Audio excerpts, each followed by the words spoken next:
नमस्कार, जय जवान जय किसान न्यूज 24 में आपका स्वागत है। आइए नजर डालते हैं आज की खास खबर पर। एके इंटर कॉलेज धुरीहार फर्रुखाबाद में स्थित है।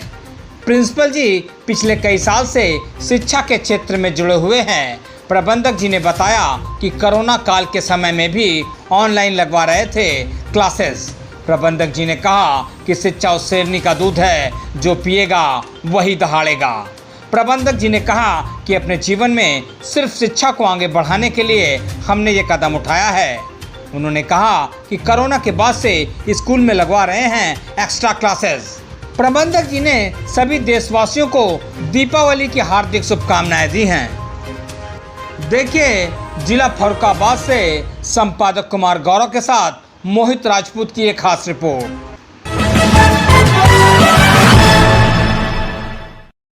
नमस्कार, आप देख रहे हैं जय जवान जय किसान न्यूज 24 में कुमार गौरव। आज मैं हूं जिला फर्रुखाबाद में। फर्रुखाबाद का एक गांव धुरीहार, मैं जहां बैठा हूं उस विद्यालय का नाम है एके इंटर कॉलेज। हमारे साथ बात करने के लिए उपस्थित यहाँ से प्रबंधक महोदय रविंदर सिंह जी।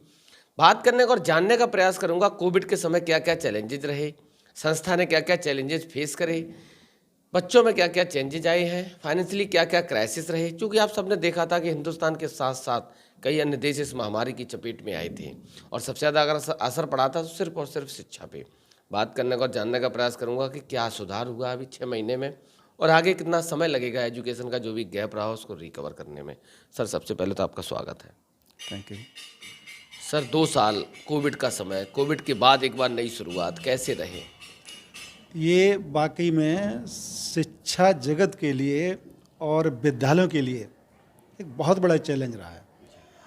2 वर्ष में जो कोविड काल में बच्चे स्कूल आने से वंचित रहे, उसमें बहुत ही ज़्यादा बुरा असर बच्चों में पड़ा है और मैं समझता हूँ उसकी भरपाई करने में वर्षों लगेंगे।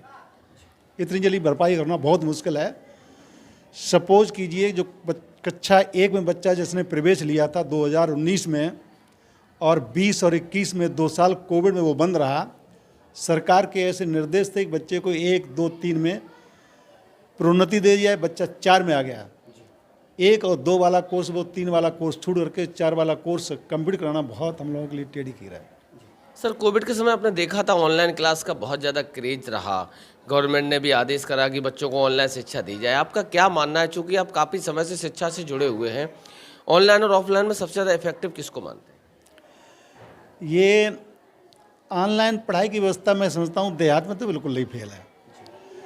यद्यपि देहात का गार्जियन भी ज़्यादातर अनपढ़ है। बच्चा जो विद्यालय में पढ़ाया जाता है वो घर पर गार्जियन उस पर ध्यान भी कम देता है और शेष ऑनलाइन पढ़ाई से जो मोबाइल से पढ़ाई हुई, मैं अपनी बात बताता हूँ अपने विद्यालय की। मैंने कई सैकड़ा बच्चे ऑनलाइन जोड़ने की कोशिश की, घर घर जाकर मैंने अध्यापकों को भेजा, अपना नंबर दिया और वास्तविकता ये 10% बच्चों ने क्लास नहीं ली होगी। तो ये देहात में चूँकि एकदम ऑनलाइन पढ़ाई होना बच्चों के लिए बहुत बड़ी चुनौतीपूर्ण बात थी। सर, फाइनेंशियली क्या क्या क्राइसिस रहे कोविड के समय? अब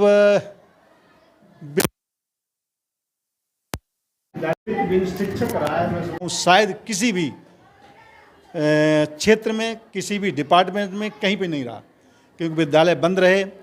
विद्यालय बंद रहने पर सरकार ने बोर्ड की फीस तो ले ली, लेकिन शेष फीस गार्जियन ने देना मुनासिब नहीं समझा, क्योंकि जब बच्चा स्कूल नहीं गया तो फीस भी नहीं ली। प्रबंधक और प्रिंसिपल ने भी अपने विद्यालय को सुचारू रूप चलाने के लिए कि आगे हमारा तो अब चले विद्यालय, कम से कम पीछे की फीस छोड़ी। तो जब पीछे की फीस छोड़ेगी तो ऐसी कोई प्रबंधक के पास में और प्रिंसिपल के पास में, विद्यालय प्रबंध समिति के पास में ऐसी कोई व्यवस्था नहीं होती है कि जो अपने पास से इतने सारे टीचरों को पेमेंट कर सके। तो सबसे ज़्यादा अगर बुरा हाल रहा है कोरोना काल में तो वित्तहीन शिक्षक रहा है। गवर्नमेंट का किस तरीके का सहयोग रहा कोविड के समय? यद्यप हमारे वित्तहीन के कुछ एमएलसी भी विधानसभा में चुन करके गए, जैसे आकाश अग्रवाल जी हैं, आगरा के हैं और वो वित्तहीन से ही हैं।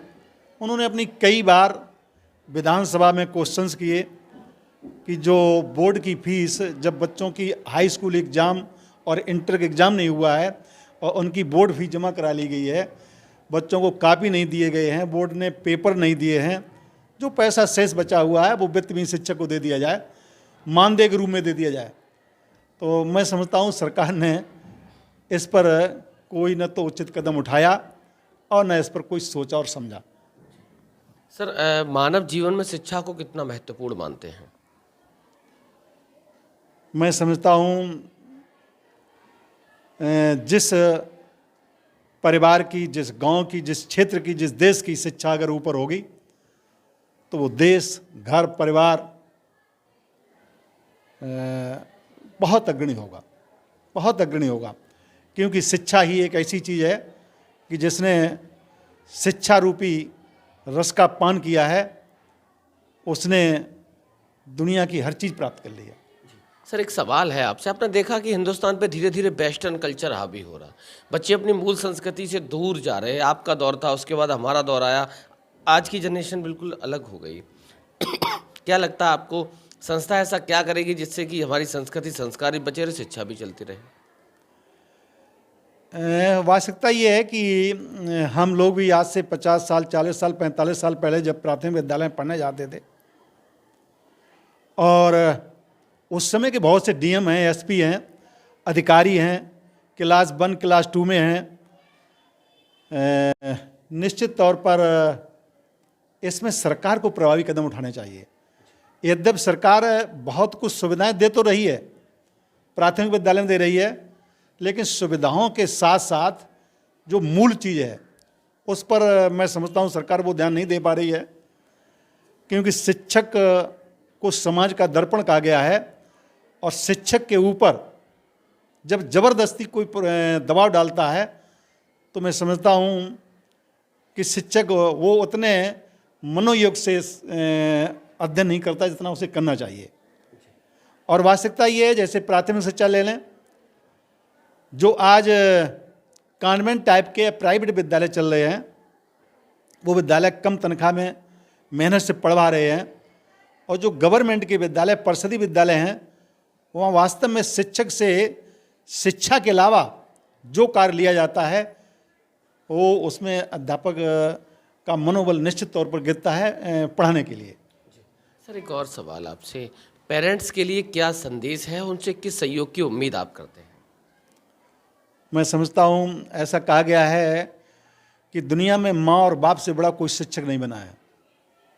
अगर किसी विद्यालय में 8 पीरियड पढ़ाए जाते हैं और 8 पीरियड के स्थान पर अगर उसका गार्जियन 4 पीरियड भी सुबह शाम बच्चे पे ध्यान दे तो बच्चे की पढ़ाई कई गुनी बढ़ सकती है।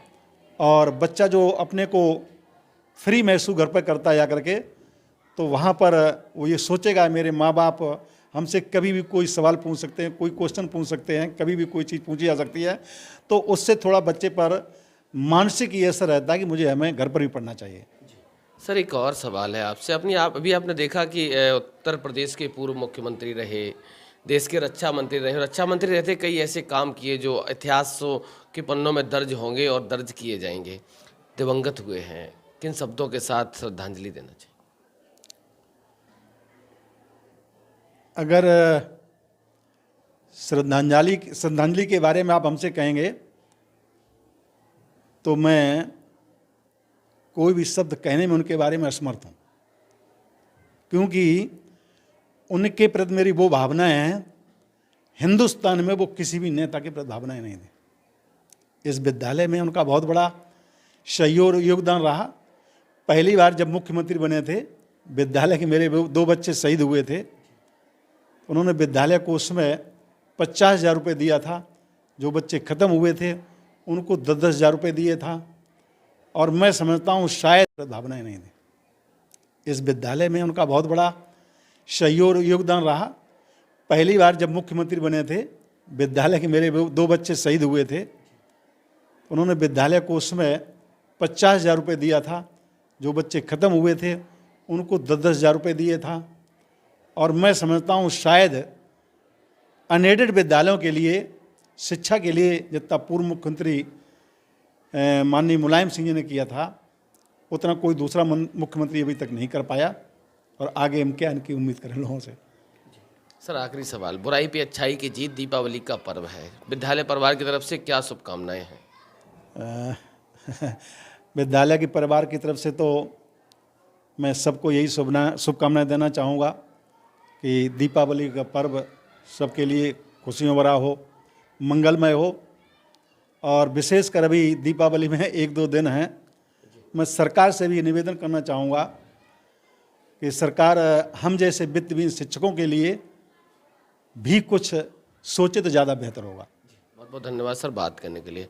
हमारे साथ थे संस्था के प्रबंधक महोदय, बहुत बारीकी से बताया कोविड के समय क्या क्या चैलेंजेस, क्या क्या परेशानियां रही। हमें भी आशा है, उम्मीद है कि संस्था अपना 100% योगदान देगी, जिससे कि बच्चों का जो भी शिक्षा का गैप रहा उसको रिकवर करने में आसानी हो। न्यूज़ 24 की तरफ से प्रबंधक जी को, विद्यालय परिवार को आने वाले पर्व दीपावली की बहुत बहुत बधाई, बहुत बहुत शुभकामनाएं। धन्यवाद। पल पल की खबरों को देखने के लिए चैनल को लाइक, सब्सक्राइब और शेयर जरूर करें।